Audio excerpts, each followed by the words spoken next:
منافق میړه او مؤمنه میرمن. رسول الله زده امید یو منافق سړی ډیره متقی او عابده میرمن درلوده چې د هر ښه عمل سره به بسم الله الرحمن الرحیم ویله.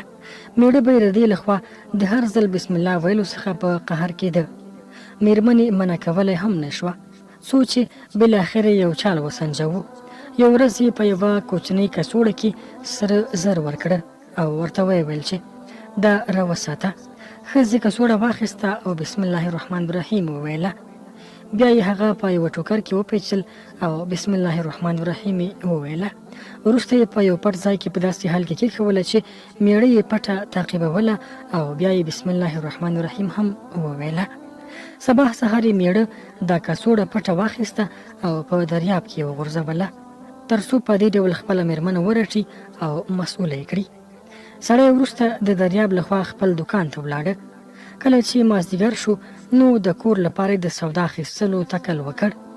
دا مهال یو ماهیګر غټ او کوچني ماهیان خوځول. سړي له هغه څخه 2 غټ ماهیان راونیول او کور ته یوړل چې پاخه یې کړي. میرمنې چې د یو ماهي نس څیرې کړ تر څو پاک یې کړي، که ګوري هماغه د سرو زرو کڅوړه د دغه ماهي په نس کې پرته ده. حیرانه شوه او په بسم الله سره یې راواخیسته او په خپل لومړني ځای کې بیرته کېښوله. ماښام یې میړه ورته وویل چې هغه د سرو زرو کڅوړه راکړه. میرمن یې ورغله او د بسم الله په ویلو سره یې هغه راواخیسته او ور یې کړه. میړه چې دا صحنه ولیده نو هک پک شو او میرمن یې هم ټوله کیسه ورته وکړه. تر دې وروسته هغه الهي سجده ادا کړه او نور نو د صادقانو مؤمنانو په ډله کې شامل شو او توبه یې وکړه او د تل لپاره اصلاح شو.